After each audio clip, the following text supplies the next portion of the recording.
Asambleísta, tiene la palabra asambleísta Doris Solís.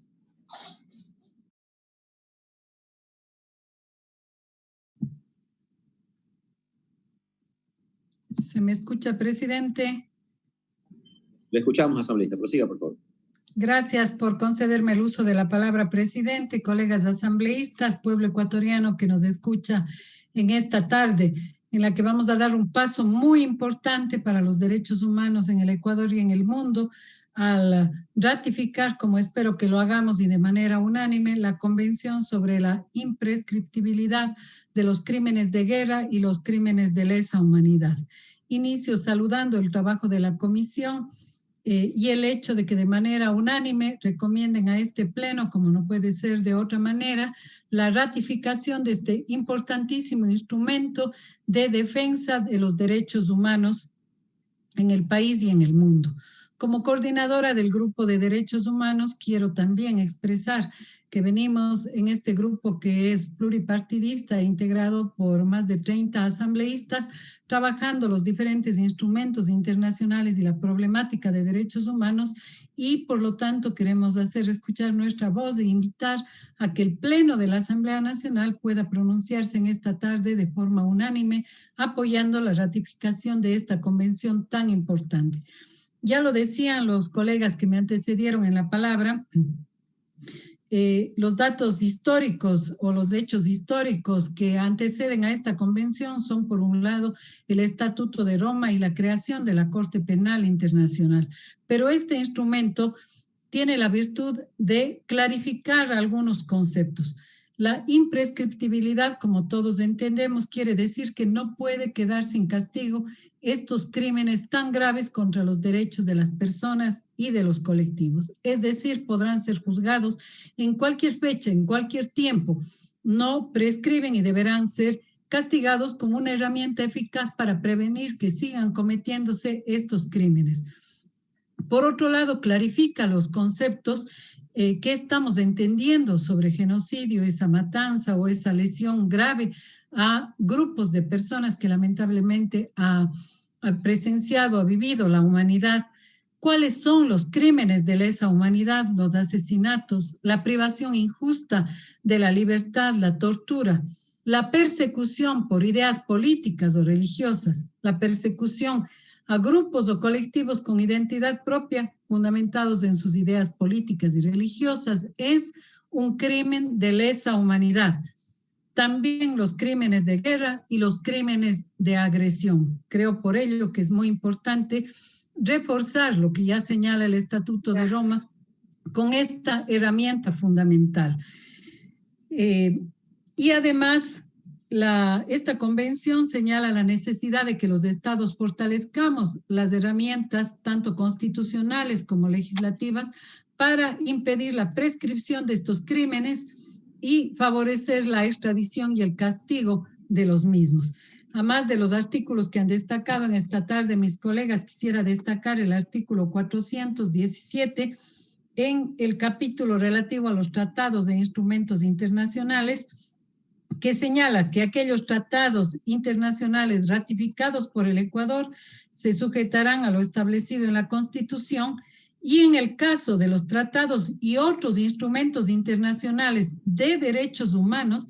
se aplicarán los principios pro ser humano, es decir, tienen una centralidad y una importancia fundamental en nuestra propia Constitución, de no restricción de derechos, de aplicación directa y de cláusula abierta establecidos en la Constitución. Es decir, nuestra Constitución crea ya precisamente lo que recomienda el derecho internacional, que son mecanismos precisamente para garantizar el pleno respeto de los derechos humanos. También quiero en esta tarde y en esta intervención recordar a la Asamblea y recordar al pueblo ecuatoriano de qué estamos hablando en términos de experiencias concretas, dolorosas para la humanidad, pero necesarias de revisar, que son categorizadas como crímenes de guerra y crímenes de lesa humanidad. Hablamos, por ejemplo, del doloroso holocausto contra el pueblo judío, de la represión franquista, de la matanza de Ayacucho en Perú, del Plan Cóndor, que significó y costó miles de vidas en Chile, en Argentina, en Brasil, en Uruguay, en Bolivia, y que hoy se reedita con métodos como el lawfare, la persecución política, la judicialización de la política y la mediatización de la justicia. Todas ellas nuevas armas de violentación de los derechos humanos que infelizmente se están aplicando como parte de un nuevo plan Cóndor y que efectivamente entran en la categoría de clara violación de los derechos humanos. Ni qué decir de la dictadura militar de Chile y del conocido, tristemente célebre caso de Pinochet, que fue detenido, aunque se creía absolutamente intocable, fue detenido en Londres, juzgado por el juez español Baltasar Garzón, denunciadas sus cuentas millonarias y secretas en Suiza y en otro país,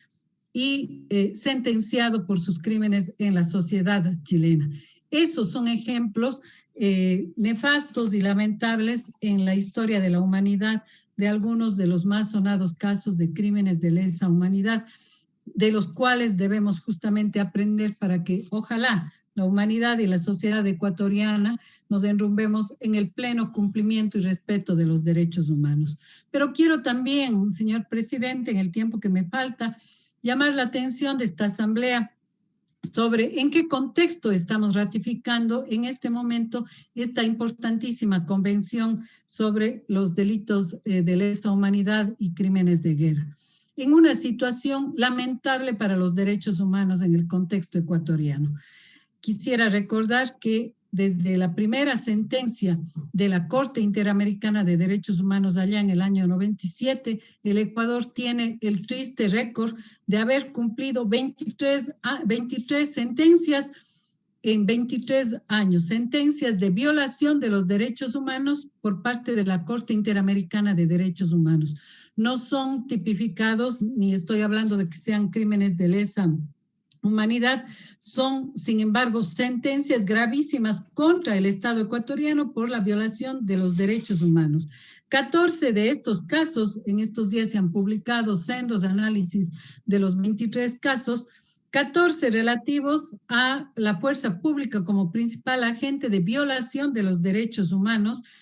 relativos también al abuso de la prisión preventiva, al abuso sobre la libertad individual, a la violación de los principios de presunción de inocencia, 6 casos de violación del derecho a la vida, un caso de violación de los derechos colectivos, como es el caso del pueblo Sarayaku en el año 2012, de una violación colectiva de sus derechos humanos, y otros casos como los abusos desde el poder público, como en el año 2004, la destitución de 8 jueces del Tribunal Constitucional y 27 jueces de la Corte Suprema de Justicia. En este caso, el primer caso en el que el Estado tiene una sentencia condenatoria de la Corte Interamericana de Derechos Humanos contra la violencia sexual ejercida en a una niña en el marco del sistema educativo. Es decir, colegas asambleístas, el Ecuador tiene un mal récord en el cumplimiento de los derechos humanos y lamentablemente esto se ha empeorado. La CIDH ha llamado la atención también. La comisión, ya no las sentencias de la Corte, tenemos varios importantes llamados de atención. Estamos a un año precisamente del aniversario de las movilizaciones de octubre, donde tuvimos una decena de fallecidos, personas reprimidas, personas heridas, personas condenadas, encarceladas injustamente, y todavía no se han honrado esos derechos humanos. Por ello quiero cerrar, presidente, también solicitándole a usted y a los miembros del CAL se dé paso y se procese el proyecto de ley que presentara mi colega Soledad Buendía el año pasado, en octubre del 2019, sobre la cooperación para la aplicación del Estatuto de Roma. Esta ley aún no ha sido calificada por el CAL y apunta precisamente en la dirección de que fortalezcamos la legislación, las herramientas para la plena protección de los derechos humanos en el Ecuador, que hoy por hoy son lamentablemente una asignatura pendiente. Gracias, presidente.